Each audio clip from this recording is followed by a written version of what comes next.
Hello friends, स्वागत है आपका एन एजुकेटेड में। आज के वीडियो में हम बात करने वाले हैं टेम्पल्स ऑफ हिमाचल यानी हिमाचल के मंदिर। ये टेम्पल्स ऑफ हिमाचल की पहली सीरीज का पहला वीडियो है। देखिए, हिमाचल के जितने भी आप एग्जाम्स देते हैं उनके अंदर टेम्पल का टॉपिक बहुत ज़्यादा इंपॉर्टेंस रखता है। चाहे आप क्लर्क का एग्जाम दे रहे हो, सब इंस्पेक्टर का दे रहे हो, एलाइड का दे रहे हो या एचएएस का दे रहे हो, 2 से 3 सवाल टेम्पल्स के ऊपर बेस्ड ज़रूर आ जाते हैं किसी न किसी वे के अंदर। अब उसमें आपसे या तो पूछा जाएगा कि टेम्पल का रूफ टाइप कैसा है, किस राजा ने बनवाया या किस स्थान पर है, या कोई और विशेष कलाकृति उसके रिगार्डिंग पूछी जाएगी। तो टेम्पल्स एक बहुत ज़्यादा इंपॉर्टेंस कैरी करते हैं, इसलिए हमें टेम्पल्स के क्वेश्चंस को बिल्कुल भी निगलेक्ट नहीं करना चाहिए। तो चलिए बिना समय गवाए हम शुरू करते हैं। देखिए, टेम्पल्स को पढ़ने और समझने से पहले हमें उनके रूफ स्टाइल्स का पता होना चाहिए, क्योंकि हिमाचल के अंदर जो टेम्पल्स हैं उनकी आइडेंटिफिकेशन मेजरली उनकी रूफ से की जाती है, उनकी छत से की जाती है। तो अगर आपने छत के नाम पढ़े लेकिन उनका फोटोग्राफ नहीं देखा, जैसे यहाँ देख रहे हैं, तो आप आइडेंटिफाई नहीं कर पाएंगे, पेपर में जवाब नहीं दे पाएंगे कि इसका सही उत्तर क्या है। अगर इमेज माइंड में बनी होगी तो आप जल्दी से उसका जवाब वहाँ दे देंगे। तो इमेज विद टेक्स्ट बहुत इंपॉर्टेंट है। तो उसी श्रेणी में 7 तरह की छतें होती हैं, रूफ्स होती हैं। Pagoda style, pent roof style, pyramid style, Sutlej valley style. ये जो सतलुज वैली स्टाइल है ये पेंट रूफ और पैगोडा का मिक्सचर होता है। उसके बाद आता है shikhar style, dome style, flat roof type. तो आप यहां पर साइड में इमेज भी देख सकते हैं कौन सा क्या है, कैसा होता है। ठीक है, आगे मैं और डिस्कस करूंगा। अभी जस्ट एक ब्रीफ आपको एक आइडिया दी है समझने के लिए कि 7 प्रकार के रूफ्स होते हैं। तो इस वीडियो में मैं मंडी डिस्ट्रिक्ट सबसे पहले कवर कर रहा हूं। मंडी डिस्ट्रिक्ट के वेरी इंपॉर्टेंट जो टेम्पल्स हैं, जो एग्जाम पॉइंट ऑफ व्यू से इंपॉर्टेंट बनते हैं। आइए शुरू करते हैं। पहला टेंपल मंडी डिस्ट्रिक्ट के अंदर वेरी इंपॉर्टेंट, वो है प्राशर टेंपल। देखिए, प्राशर ऋषि से ये संबंधित है। इस मंदिर का निर्माण राजा बाणसेन ने करवाया था 1300 ईस्वी में, 1300 एडी में। इसकी जो छत है, जैसा कि आप डायग्राम में भी, इस फोटो में भी देख सकते हैं, वो पैगोडा स्टाइल की है। ये टेंपल प्राशर ऋषि को डेडिकेटेड है। कहानी यह है कि प्राशर ऋषि ने, ऐसा माना जाता है कि अपने गुर्ज से इसी स्थान पर जमीन पर प्रहार किया तथा वहां से पानी निकलने लगा। धीरे धीरे वो पानी ने एक लेक की फॉर्म में शेप ले ली, इतना ज्यादा पानी निकला तो लेक बन गई। तो उसे अब प्राशर लेक के नाम से जाना जाता है। ये मंदिर जो है प्राशर ऋषि जी का, ये देवदार की लकड़ी से बना है और इसे पूरा करने में 12 साल का समय लगा उस वक्त। यहां पर सरहोनली एक त्योहार है जो हर साल मनाया जाता है जून के महीने में। तो एग्जाम पॉइंट ऑफ व्यू से हमें इतनी इंफॉर्मेशन रिक्वायर्ड है, हमें एक्स्ट्रा पढ़ने की जरूरत नहीं है। तो आप फिगर में, इस फोटोग्राफ में देख सकते हैं, 3 तरह के फोटोग्राफ दिखाएं जिसमें आप पैगोडा स्टाइल का ये आप देख सकते हो टेंपल है, फिर पूरा टेंपल देख सकते हो और पूरा प्राशर लेक आप देख सकते हो किस तरह का है। तो एग्जाम पॉइंट ऑफ व्यू से ये इंपॉर्टेंट है। आगे चलते हैं। अगला टेंपल है त्रिलोकीनाथ टेंपल। त्रिलोकीनाथ टेंपल, जैसा कि आप फोटो में देख पा रहे हैं, इसे रानी सुल्तान देवी ने बनवाया था, जो कि राजा अजबर सेन की पत्नी थी। इसका निर्माण रानी ने 1520 ईस्वी में किया था।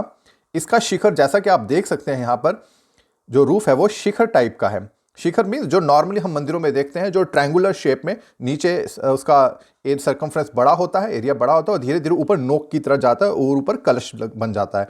तो उसको शिखर स्टाइल बोलते हैं। यह मंदिर पूरी तरह से पत्थर से बना निर्मित है। इसके अंदर भगवान शिव और माता पार्वती की 3 फेस की यानी 3 मुखी मूर्ति है, जो कि नंदी की सवारी कर रहे हैं। ये मंदिर जो है वो ब्यास नदी यानी कि मंडी शहर में ब्यास नदी के लेफ्ट बैंक पर यानी कि बाएं किनारे पर बसा है या बनाया गया है। आगे चलते हैं। अगला मंदिर है पंचवक्र मंदिर, पंचवक्र टेंपल। यह मंदिर किसने बनवाया ये हमें ज्ञात नहीं है, लेकिन इस मंदिर का रेनोवेशन यानी कि जीर्णोद्धार, इसकी रिपेयर मेंटेनेंस करवाई थी राजा सिद्धसेन ने अपने राज्य के समय में। उनका राज्य था 1684 से लेकर 1727 तक। इनका भी जो रूफ स्टाइल है वो बिल्कुल शिखर की तरह ही है, जैसे त्रिलोकीनाथ टेंपल का है वैसे शिखर स्टाइल है। इस मंदिर के अंदर, क्योंकि पंचवक्र में 5 फेस, तो आप फोटोग्राफ में देख सकते हैं भगवान शिव के 5 फेस दिखाए गए हैं। 4 फेस तो नीचे हैं, नीचे की तरफ है, अगल बगल, और एक फेस ऊपर की तरफ है, छत्र की तरफ। ये टेंपल भगवान शिव को समर्पित है तथा यह ब्यास और सुकेती नदी के जहां पे संगम होता है मंडी शहर में, वहां पर यह स्थित है। पंचवक्र में 5 चेहरे, 5 फेसेस, और ये 5 चेहरे भगवान शिव के 5 विशेषताओं का वर्णन करते हैं। सबसे बड़ी प्रमुख बात यह है कि यह मंदिर आर्कियोलॉजिकल सर्वे ऑफ इंडिया के अंतर्गत आता है तथा इस मंदिर को, पंचवक्र मंदिर को, एक नेशनल साइट भी घोषित किया गया है। आगे है भूतनाथ टेंपल। यह मंडी शहर में स्थित है। इसे राजा अजबर सेन ने निर्माण करवाया 1527 ईस्वी में। जैसा कि आप तस्वीर में देख सकते हैं, ये शिखर स्टाइल की इसकी छत है। ये भगवान शिव को समर्पित है और खास बात यह है कि भूतनाथ मंदिर भगवान शिव का कई सेंचुरी ओल्ड है तथा शिवरात्रि मेला जो भी कई सौ साल से चलता आ रहा है वो भूतनाथ मंदिर से संबंधित है। आगे है माधवराव टेम्पल।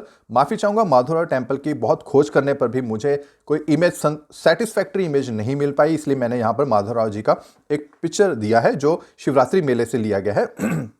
इसे राजा सूरज सेन ने निर्माण कराया था 1648 ईस्वी में तथा यह मंदिर भगवान विष्णु जी को समर्पित है। जब शिवरात्रि का मेला मंडी में मनाया जाता है, अंतर्राष्ट्रीय शिवरात्रि मेला, तो भगवान शिव जी का भूतनाथ मंदिर और माधवराव जी का बहुत ही ज्यादा प्रचलन है, बहुत ही ज्यादा फेमस है और इन्हें मुख्य माना जाता है शिवरात्रि के त्योहार में। अगला मंदिर आता है श्री नैना देवी टेम्पल। ये नैना देवी टेम्पल एक तो बिलासपुर में है, उसकी बात नहीं कर रहा हूं, ये जो मंडी में है रिवालसर झील के ऊपर, पहाड़ी के ऊपर। इसे राजा सूरज सेन ने बनवाया था। कब, तारीख साल नहीं ज्ञात है इसका, यानी कि संतुष्टि नहीं है कि ये कब का है। रूफ इसका शिखर स्टाइल है, जैसे आप देख सकते हैं।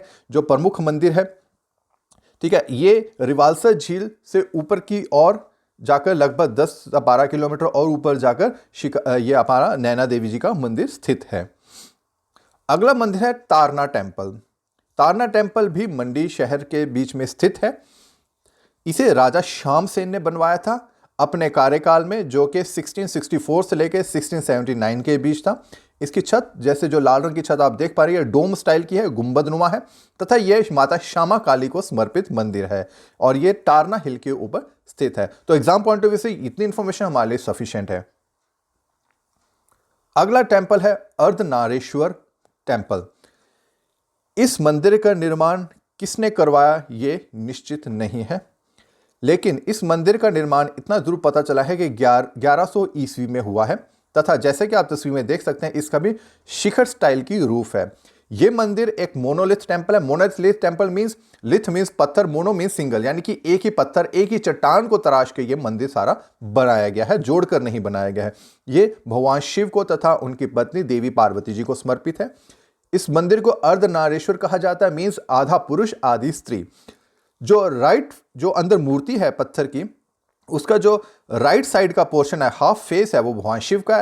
लेफ्ट साइड का जो फेस है माता पार्वती का, जिसको वाम भाग भी कहते हैं। इस मंदिर में एक खास बात और है कि भैरव बाबा और भगवान हनुमान जी की इमेजेस भी यहां पर मंडप में स्थित हैं। अगला मंदिर बहुत ही इंपॉर्टेंट है, वो है कामाक्षा देवी टेम्पल। इस टेम्पल को हम मोस्टली इग्नोर कर देते हैं, लेकिन आपको एग्जाम पॉइंट ऑफ व्यू से इसके जरूर करना है। यह भगवान परशुराम जी ने बनवाया था। देखिए यहां पर एक बात ध्यान रखिएगा, भगवान परशुराम जी ने इसे बनवाया था। आज जो आप इसका स्ट्रक्चर देख रहे हो तस्वीर में, उस समय तो ऐसा नहीं था।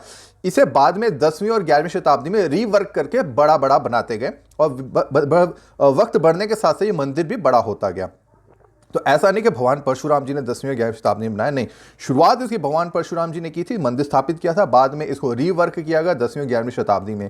ठीक है, किस राजा ने किया ये ज्ञात नहीं है। इसकी रूफ आप जैसा कि देख सकते हो, ये एक पैगोडा स्टाइल का मंदिर है तथा ये मंडी जिले के करसोग में स्थित है। ये कामाक्षा देवी टेम्पल, यानी कि कामाक्षा देवी जो है वो मंडी और सुंदरनगर के जो सेन परिवार है, रॉयल सेन फैमिली है, उनकी कुल देवी है तथा ये संपूर्ण मंदिर जो है लकड़ी का बना हुआ है। दोस्तों मैं उम्मीद करता हूं कि एग्जाम पॉइंट ऑफ व्यू से ये इन्फॉर्मेशन आपको लिए बहुत यूजफुल रहेगी और बहुत काम लगेगी और आपको ये बहुत अच्छा लगा होगा। आगे मैं और भी टेम्पल्स के ऊपर वीडियो बनाऊंगा। ये मंडी डिस्ट्रिक्ट का पहला वीडियो था मेरा। इसके आगे अब मैं अगले डिस्ट्रिक्ट पे वीडियो 2 बनाऊंगा। अगर आपको अच्छा लगा हो तो प्लीज़ आप मुझे कमेंट करके बताइएगा। अगर आप कुछ और एडिशंस चाहते हैं तो वो भी मुझे कमेंट करके ज़रूर बताइएगा और प्लीज़ इस वीडियो को लाइक जरूर कीजिएगा, शेयर जरूर कीजिएगा और सब्सक्राइब करना ना भूलिएगा। अभी के लिए दोस्तों इतना ही। मैं बहुत जल्दी हाजिर होऊंगा एक नए वीडियो के साथ।